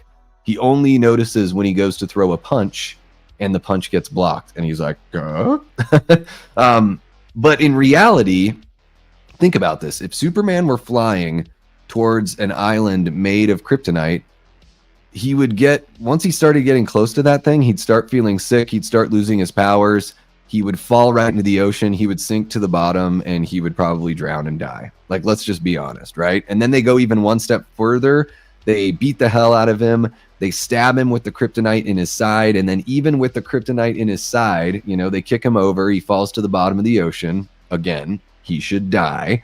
But then he picks up the entire friggin' island, flies it into space and throws it. And it's just, this guy's got one weakness. And if you take away that one weakness, you are making him the boring character that people say that he is, when he is not, he's not that boring. That's for sure. But the one scene, the one great scene, I do love that opening. I believe it's in the first act that, you know, where he rescues the airplane.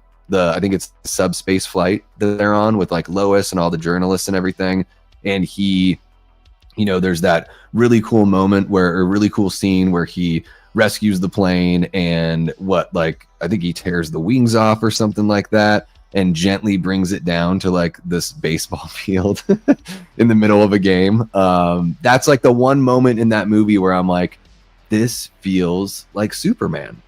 And then the whole rest of the movie, holy crap. Kevin Spacey as Lex Luthor is maybe one of the worst castings I can think of in a big tentpole superhero movie. So yeah, I can't stand Superman Returns. It is awful. I'd rather watch Quest for Peace than watch Superman Returns, I think. But that one scene where he rescues saves the aircraft, I really, really dig that scene. And then there's a couple cool moments.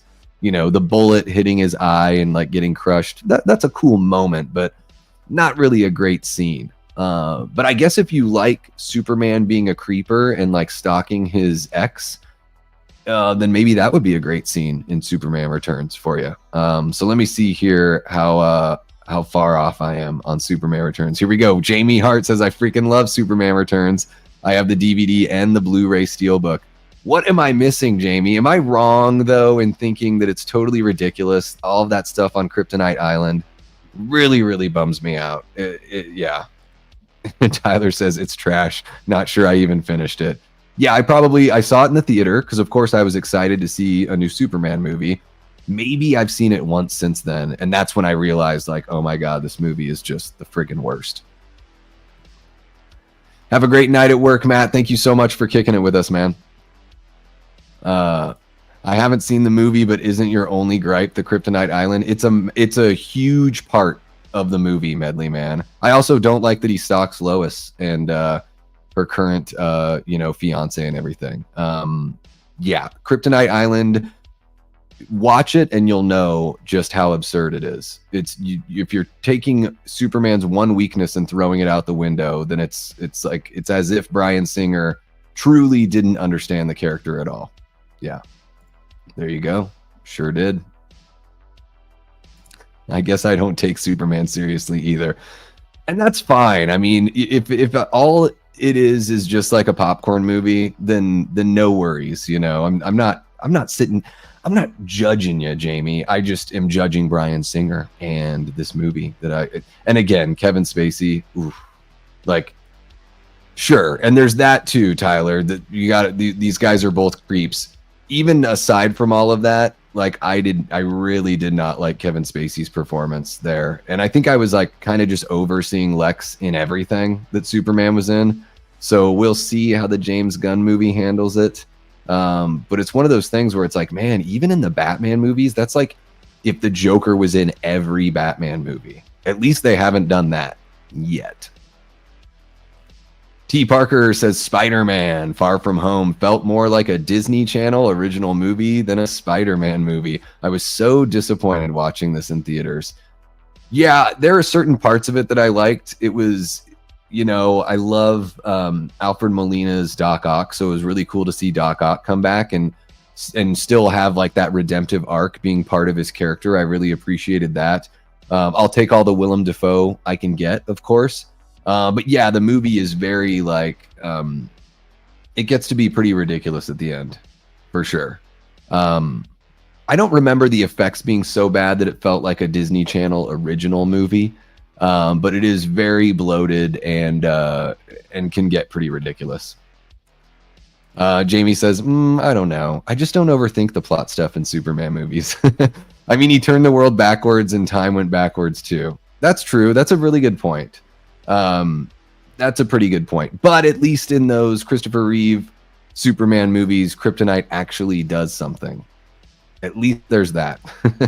I like that this was a sequel. I like that Superman Returns was a sequel to the first two films. The opening title sequence made you feel it was going to be great, but it completely let us down. I hard agree on that one.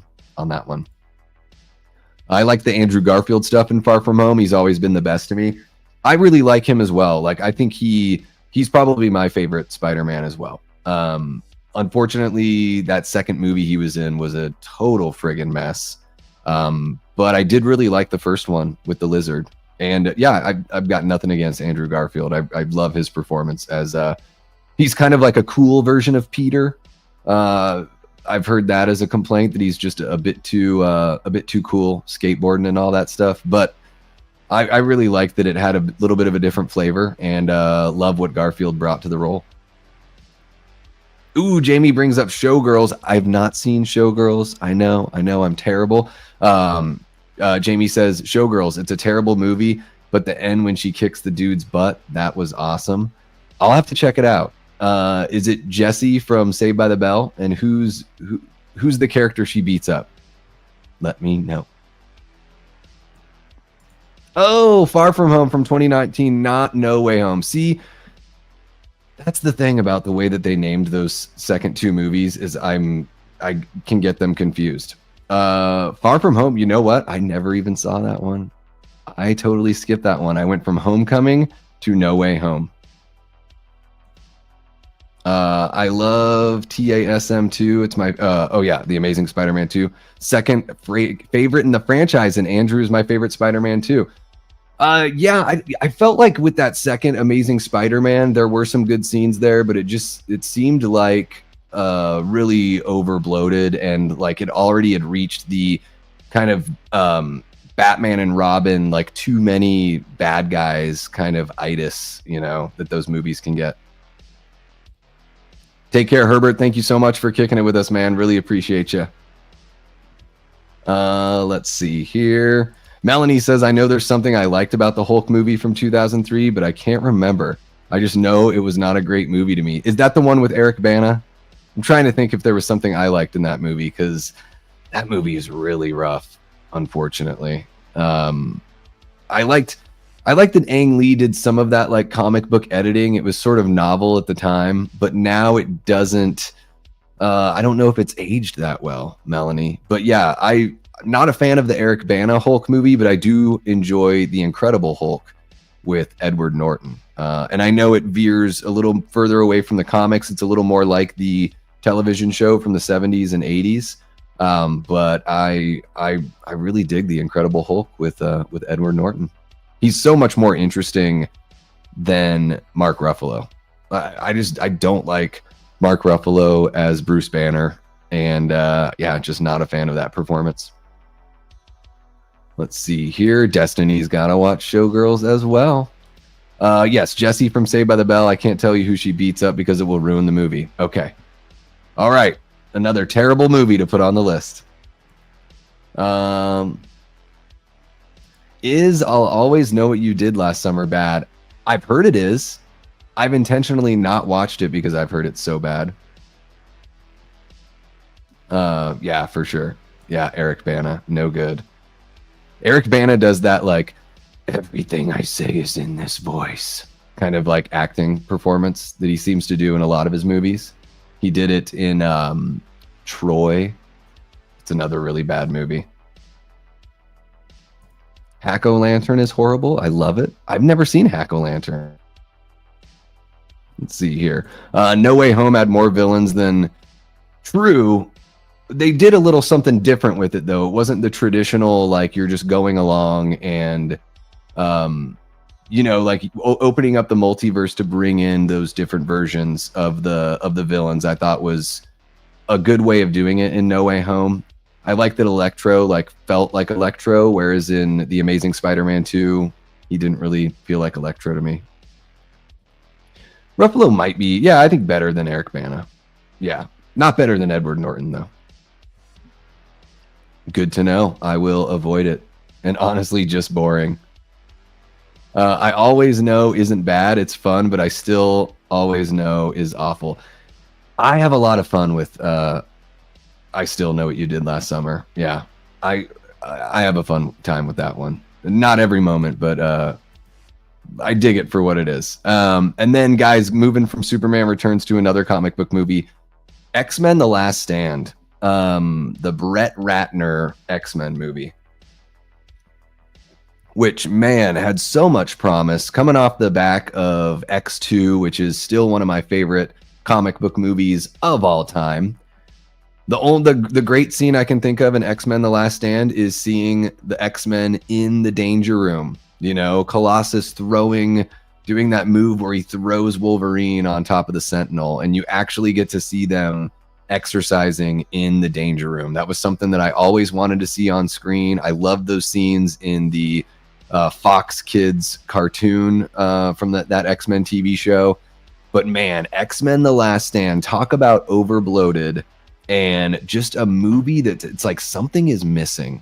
There are scenes in there that we don't really need, and it seems like there's a lot that should have been in that movie that just wasn't, unfortunately. But a great scene in a terrible movie, the X-Men in the Danger Room. I'll take that every chance I get. I think they've even done that in one of the newer ones, but man, those last few X-Men movies have been pretty rough as well. What do you guys think about X-Men: The Last Stand? Are there any lovers out there? It seems like maybe some of my comic book movie takes are a little hot, a little spicy. So yeah, I'm curious to know what you guys think of X-Men: The Last Stand. So Aaron Click says somehow about every scene in The Fanatic is great unintentionally, but the movie is terrible and still somehow great unintentionally. Is that the Fred Durst movie with John Travolta? I've not seen that one, but it looks like an absolute train wreck that, like you're saying, there's something about it that looks to be very entertaining, even though it is awful. Let's see here. Medley Man says, I think The Last Stand is barely worse than the original. I guess I can get that a little bit. I'll give some grace to the original X-Men movie because it really was at the beginning of this whole, comic book resurgence. And I think it was the first mainstream, Marvel character movie. So I don't know if it's barely worse or barely better than X-Men: The Last Stand. X-Men: The Last Stand just really seemed to drop the ball for me. The best things that came out of The Last Stand is the fact that some of those actors and actresses carried over to Days of Future Past. So I will say, Kelsey Grammer as Beast is an awesome casting decision. It's just too bad that he's in a, X-Men movie with like 200 mutants. And the Phoenix, the way they handled the Phoenix in The Last Stand is just so bizarre. Are they ever going to get the Phoenix saga right? Because then they tried to do it again, and it's just not even close to how epic it is in the comics, or even the way they did the Phoenix saga in the cartoon, which is based on the comics. I think it's like a 4-part, like a 4-episode arc that they go through that whole Phoenix saga. They really, really missed the mark on that one in The Last Stand, for sure.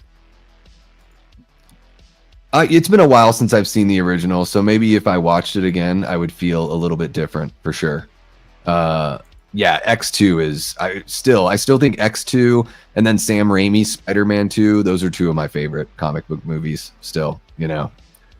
So yeah, those are the ones that I've got here, guys, that just sort of, you know, stuck out to me right away. I'm going to open up the floor for you guys to share, you know, horror movies, comic book movies, if there's anything that sort of stands out to you. I mean, I would imagine if we have anybody out there that's not a big fan of like the Friday the 13th remake, which I actually really enjoy that movie, but hey, if you consider that movie to be terrible or to be, you know, low in the franchise, I would say that opening scene is, you know, a fantastic scene that I think most people can get behind that.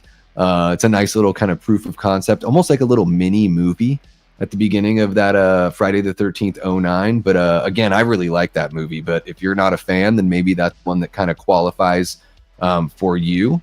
So yeah, let me know in the chat if there are any that stand out to you.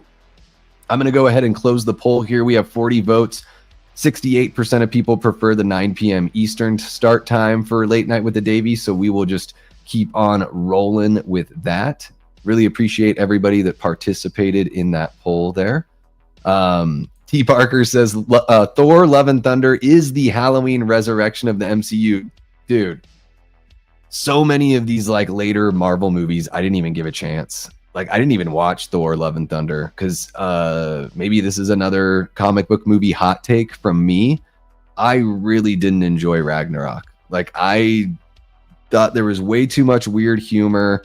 There's like a moment or a time in the movie where I think Thor is basically like complaining that they're on like the trash planet, and he's just like, I'm so sick of this place. And I'm sitting there as an audience member like going, yeah, I'm sick of it too. Like, I want this to be done. And I would have rather seen like a true like you know, Planet Hulk kind of movie instead of what we got, which was sort of just like a buddy cop movie kind of. So yeah, they lost me. Like they Marvel lost me in a big way. And so I didn't even jump in and watch Love and Thunder. I don't know. Is it so bad it's good? Should I watch it just to have a laugh at it, or is it offensively bad? I think they actually make Doc Ock kind of uninteresting in that movie. It was very Peter-centric. Which one? Spider-Man 2 or No Way Home? Chester says, does my favorite scene still count? I put it in the chat before the stream was going live. Let me grab that one, Chester. I might have just missed it here. Oh my gosh. I must have just totally missed it, Chester. I'm sorry. Could you throw it in the chat again really quick so I can bring it up? I'm sorry for missing it, but if I try to scroll back, I don't know if StreamYard will let me go all the way back to the beginning of the stream there. Love and Thunder has good acting. Marvel films are all either 3s or 4s out of 10 or out of 5. I can't hear Sister Christian without thinking of the Friday the 13th remake when he's searching for the weed. Yep. No, I totally know what you mean. There's those certain songs that are just like tied to kind of like Nights in White Satin with Rob Zombie's Halloween 2, same kind of thing. Yeah, that opening scene is awesome. Great chemistry there with all those performers. Yeah, that's a fantastic opening scene. Tyler says Love and Thunder has some good moments, not quite enough to carry the movie. Brandon's completely checked out of the MCU. That's me too, man. Some of these characters, I'm like, who are these characters? Why do I care? I think I fell asleep watching the Captain Marvel movie. And I think I fell asleep watching the Dark Phoenix X-Men movie too. Thor 4 is Thor 4. That's like a 2-word tongue twister. Thor 4 is offensively bad, and it's basically a parody of Thor. It's only for kids to enjoy. Shit. That is too bad. Ooh, my favorite scene from a bad movie, Tina getting killed by Michael in H5. Does she get killed? We don't really, do we get an answer on that? Am I just like so checked out every time I watch that movie that I totally miss that she's actually dead? Because I know that they strap her into strap her onto a gurney and put her in an ambulance, right? But I don't think do we get confirmation that she actually got killed in that one? But you know, for all the hate that Tina gets, she does sacrifice herself for Jamie's safety. I wish it were Rachel instead. But yeah, that's the whole basic, you know, the climax to that car chase scene before Loomis is doing his "Go home, Michael" and all that. 3 or 4 out of 6. Okay. Aaron says, I get a bad case of disinterest as soon as Marvel gets mentioned.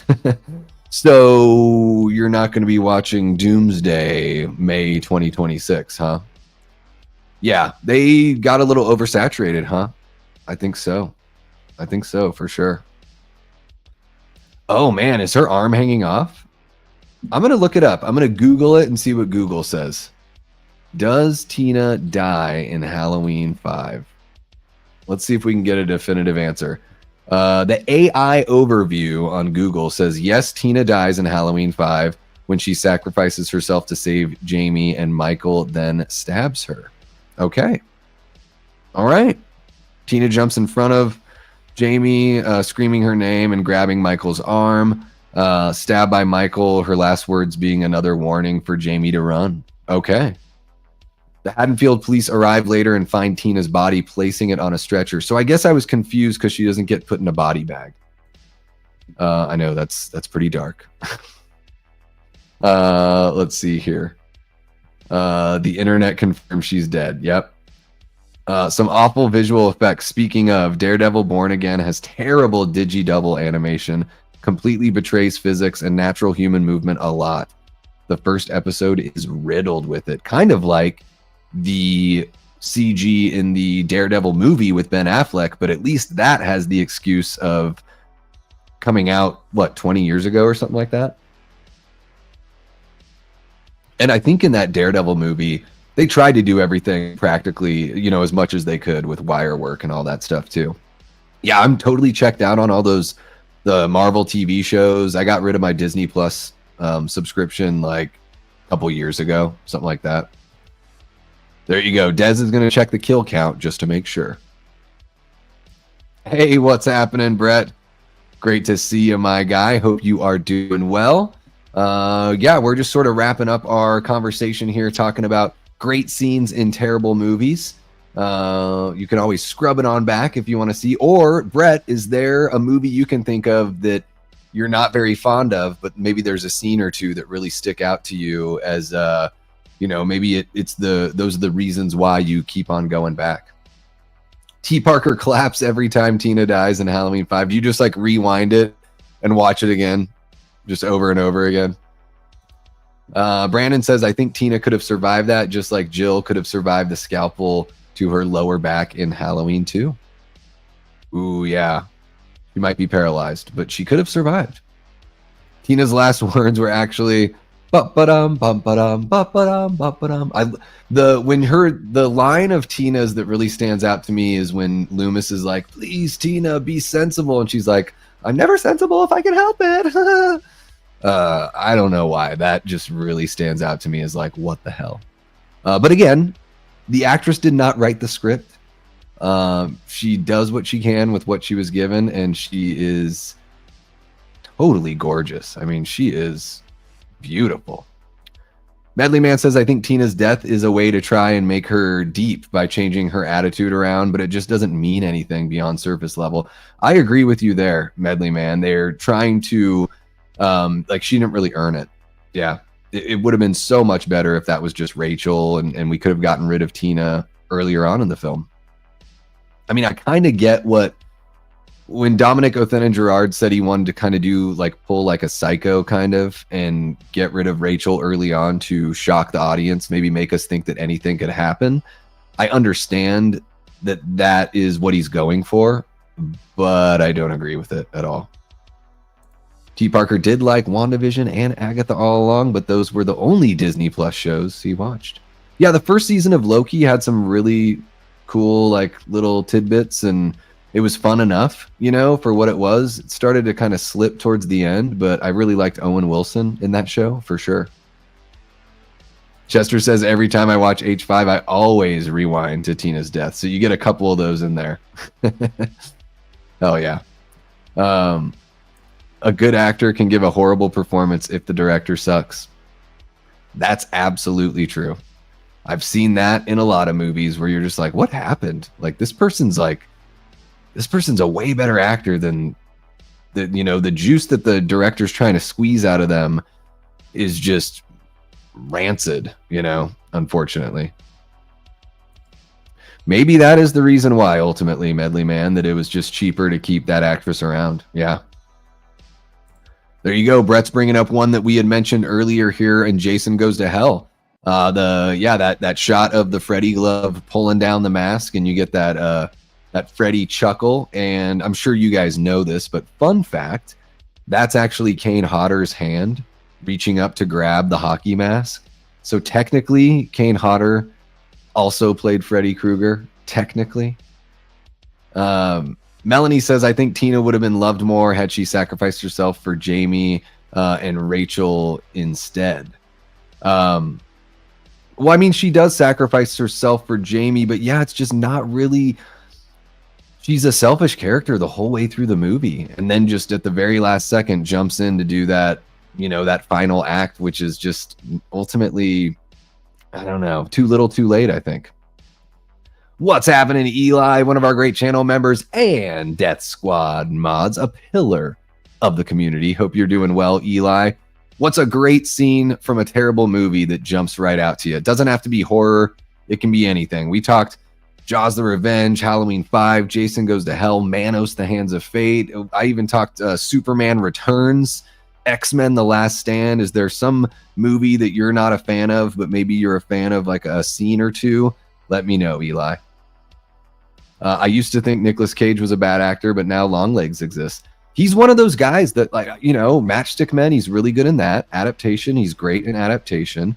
I mean, he's a 2-time Oscar winner for Moonstruck and Leaving Las Vegas, I believe.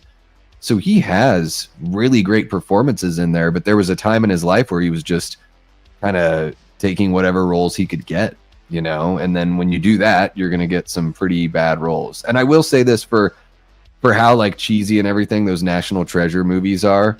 I don't think he is transformative or anything like that in those films, but I think he does as good as you're going to do in a movie about stealing the Declaration of Independence. I'm going to steal it. I love, anytime I do a Nicolas Cage impression, it's like he's losing all of his breath, right? I'm Ghost Rider. I'm going to steal the Declaration of Independence. It's almost like it's a shot of Kane Hodder grabbing himself. Yes. Grabbing his own face. Wah! I mean, Kane doesn't have that much to do in that movie, right? He's Jason at the beginning. He's the guard in the, end of the first act-ish. He plays one of the guards that talks shit and gets killed. And then I guess he gets to play Jason at the very end of the film, right? Once Jason is reborn. Yeah. Yeah. That sums it up right there, Aaron. Cage is a good actor, but sometimes he really hams it up. I think he hams it up in Longlegs, but I just think it really works for the character he's playing too, right? Like, I thought he was fantastic in Longlegs. He should have been nominated for that one as well. I bet if Longlegs came out closer to Oscar time, there would have been more buzz. The fact that it came out in the summer, was it like an July or August movie or something like that? Sometimes I think they just sort of forget about those movies come award season, unfortunately. All right, you guys have any more? What are some other great scenes in terrible movies? And let me know, guys, in the chat here, or if you're watching after the fact, let me know in the comments section. I'm thinking about doing something that's kind of like an opposite of this. And T. Parker, I think you had given me the idea originally. Let me pull it up here because I think I've got it. Yeah, T. Parker, you originally gave the idea of 10 bad scenes in great horror movies. And I was like, oh, I want to do that, but I need more time to think about that. So I was like, hey, I could do great scenes in bad movies first. And then, you know, here in a couple weeks or something like that, or if there's a another late night where I can't get a guest or something like that, I will do 10 bad scenes in great horror movies.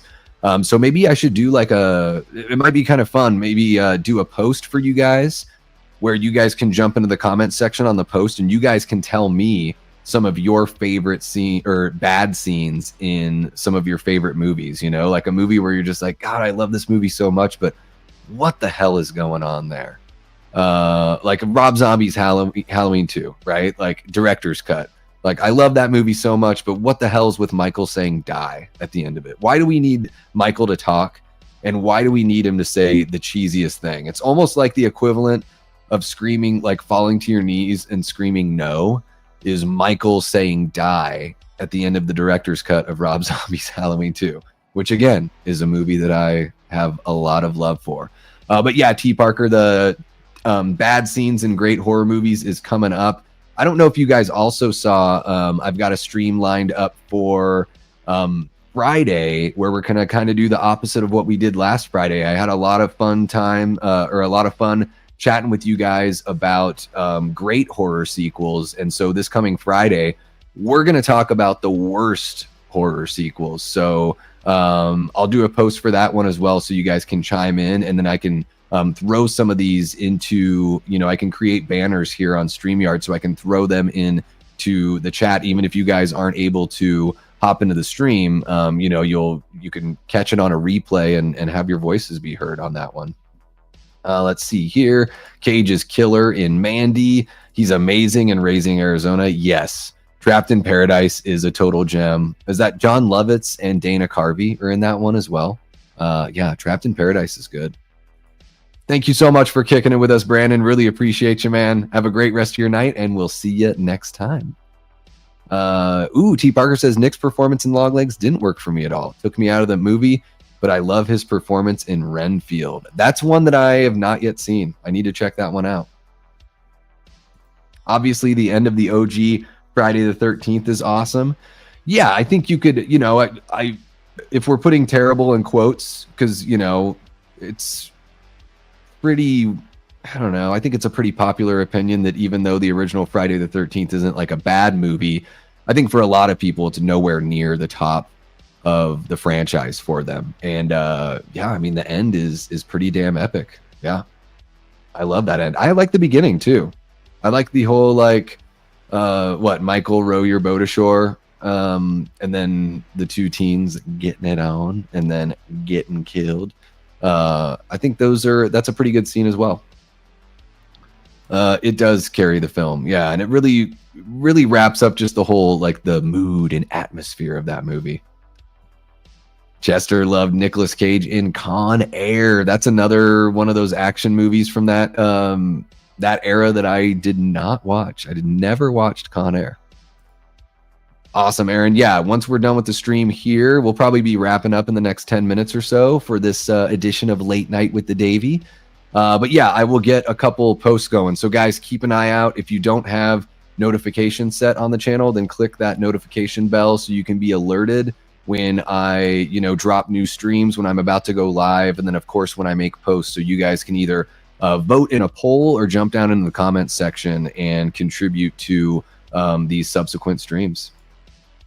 Yeah, I've got a couple written down, T. Parker. So I've got a few here listed, and I just need to add some of 10, or I won't even do, it won't be top 10 bad scenes in horror movies. We'll throw everything at the wall. All the bad scenes in great movies or movies that we love, we'll just throw all those out there. We got Nanette's Blood Rose Horror Nightmare jumping in. What's happening, Nanette? Hope you're having a great night. Thank you so much for joining us. Brett Patrick, one of our great channel members, says, I like all of the Arnold Mr. Freeze scenes in Batman and Robin. All right. Nice to see you. All that kind of stuff. One of the great line deliveries of Arnold's career is when he says, Chill. Not really. Not really. Let's see here. Melanie says, gotta go get some sleep. Good night, everyone. Have a great night, Melanie. Thank you so much for joining us, guys. If you have not checked out Screen Queen Reviews, give Melanie's channel a peep and throw her a sub if you like what you see. I've heard it's fun. I gotta check it out for sure. Yeah, it's there's so much I've got to catch up on. It's absurd.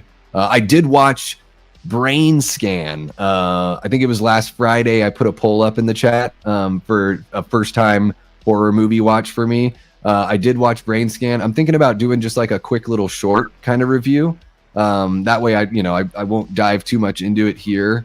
I thought it was pretty fun. Maybe gets a little more love than I thought it should get, but I did like the theme. I thought the musical theme, there's not much to the score other than just different renditions of the theme, but I did think that they did a great job with that as well. Let's see here. What else do we got? Ooh, thank you so much, Eli, for dropping Melanie's channel link down there. Yeah, guys, check out Screen Queen Reviews if you haven't already. Do you need to rewatch Batman and Robin? Gee, I don't know. What do they have? American Express credit card or something like that. They've got ice skates. It is an absurd film. I mean, even Joel Schumacher apologized for it. So you know it's bad. Nanette says there's a lot of movies that people will say are bad that I like, but I can't pinpoint what things are my favorite in them. Yeah, I totally hear you. I think, and that's why I say like terrible with quotes. I should have put terrible in quotes on the thumbnail, because I'm not trying to, completely trash or throw away these movies altogether. I know there are people that, still, there's plenty of Halloween fans that love Halloween 5. There might be a couple that like Resurrection. I just don't know, though. But yeah, if you think of any, you can always drop them down in the comments section below. I do want you guys to know, let's see here, in the description below on this stream, guys, I did drop a link for the video I did on Sledgehammer Horror. I got together with Ashley and Ken over there and did a In Defense of Land of the Dead, George A. Romero's 4th entry in the Dead franchise, which is getting more love nowadays than it did when it initially came out. But there's a link in the description if you guys want to go and check that out. Show Sledgehammer Horror some love. I would greatly appreciate it. I always have a fun time working with those guys. And I can talk George A. Romero zombie movies until the friggin' cows come home. And then, yeah, coming up on Friday, we're going to do, worst horror movie sequels. So keep an eye out for a post where you guys can drop in your least favorite or most hated horror sequels of all time. They can be direct sequels. They can be legacy sequels. Whatever you got. I want to see some Freddy's Dead in there. I'm sure we're going to get some Exorcist 2, The Heretic, all that kind of fun stuff. And yeah, guys, I'm still working on putting together a little, I need to do another members only stream. I haven't forgotten about you guys. Schedule's just been a little crazy, and without like diving into it like too incredibly deep or whatever, I think that most of you who have been hanging around know that like I've gone through some pretty massive life changes as of late, and so there's just been some ups and downs. The last couple weeks have been kind of tough, so I'm just rededicating myself to the channel. You guys are always a healthy escape. Hanging out with you guys is amazing for me. Just what it does for my mental health and just my overall attitude and mood is incredible. So yeah, keep an eye out for the return of Movie Punks with Foz Rotten and myself. Keep an eye out for Matt Facci coming back to the channel for a little start bench cut action. That's another stream where I will probably create a post so you guys can throw out some start bench cuts that you want us to run through. That's where we basically kind of like a fuck, marry, kill. We just rank, you give us 3 things and we rank them as start bench cut. And then I've been talking with Mark from Tales from the Shelf about coming back on to do another versus live stream where we pit 2 movies against each other. So we did Alien and Aliens. We did Rick Rosenthal's Halloween 2 and Rob Zombie's Halloween 2. I'm thinking we are probably going to do the Terminator versus Terminator 2 Judgment Day. So get ready for my hot takes on that one. And yeah, just trying to get more involved here and get things back up and running. Next week on Late Night with the Davey, we're going to have Jason from Backtrack Cinema on. And I've got a couple other guests lined up as well. So we're just going to keep on cooking. And my goal here on the channel is to do at least 2 streams a week. And, you know, with a third being a members only stream. And then getting back to some pre-recorded content as well. It's just been, I've just been struggling to find that motivation. So I really appreciate you guys coming back and kicking it with me and encouraging me. Some of you guys have reached out offline and, you know, giving me well wishes and have been encouraging me. So I do really appreciate that as well. We're going to get everything, you know, up and rolling here. So I'll probably do another couple minutes. Let me grab some of these comments and then we're going to cut you loose for the night. How about that?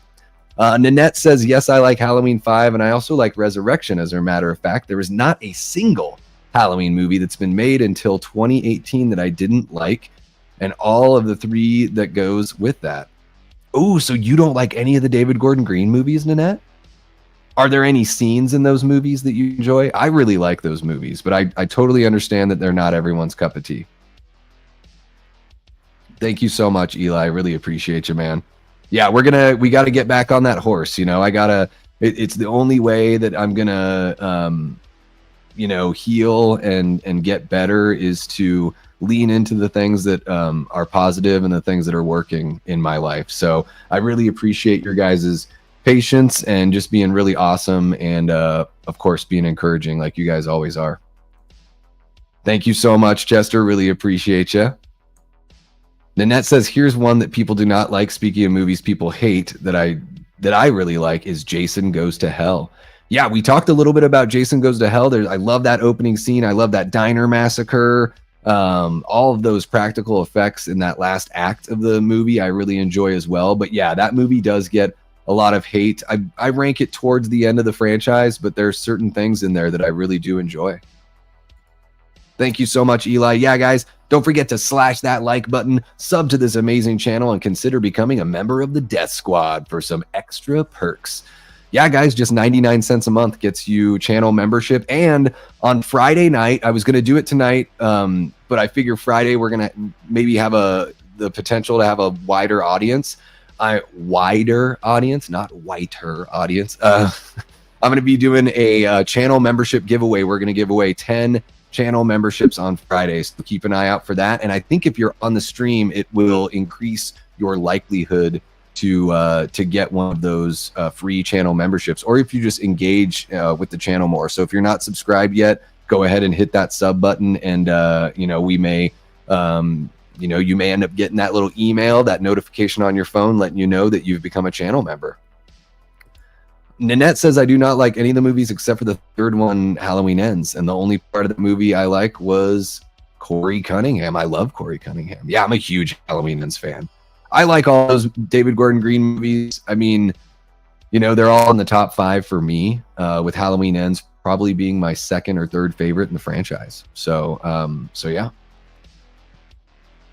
Did they cut the scene, or did they always intend for it to just be the aftermath? I don't even know, Billy. I'll have to look that up. Or just maybe watch the commentary or something. Maybe they talk about it there. All right, guys, we are just at about 2 hours here. I'm going to go eat a little bit of a late dinner and chill out. After grabbing this T. Parker chat, says Texas Chainsaw Massacre: The Next Generation is so bad, but I have so much fun with that movie, especially Matthew McConaughey's performance. Yeah, his performance is totally wild. Maybe if we get that, what is it, JT Mornell, the guy that did Strange Darling, if he ends up directing a Texas Chainsaw movie and we get Glenn Powell in there, maybe Glenn Powell will bring a little bit of that Matthew McConaughey energy. That could be really fun. Yeah, that is one of those movies that I've only seen once. And I don't know, maybe I just didn't get it, because it seems like The Next Generation is supposed to be like kind of part parody. and part Texas Chainsaw Massacre movie. It seems like it's kind of working both angles there. So yeah, maybe that's one that I need to revisit. Maybe something that we could do a watch party of here in the future. I do want to plan another watch party here in the near future, so keep an eye out for that as well. All right, Billy Judd, I will take your word for it. And of course, Jamie Hart saw The Next Generation in theaters. All right, guys, that is going to wrap it up for me this evening on this edition of Late Night with the Davey. Thank you guys so much for kicking it with me. Just want to shout out our Death Squad mods. Tonight we had Jamie Hart, Eli Cortez, Cody Snyder, and Brooke Scarlett jumping in, hanging out with us, making sure everything runs smoothly. Really appreciate all the subscribers and, of course, all the Patreon members and you channel members. You guys are awesome. We're going to have 10 more channel members come Friday evening, so jump back in for that stream where we are going to talk about the worst horror sequels of all time, and keep an eye out for some posts and some opportunities for engagement so you can get your voice heard. Yeah, guys, that is going to wrap it up for me. I will be back on Friday night at 10 p.m. Eastern. We're going to go a little later on Friday since it's the weekend. So screw it. We can stay up a little later, right? We can have a little fun. So yeah, guys, I will be back on Friday night, 10 p.m. Eastern. So until next time, I've been and will continue being Davey Deathray.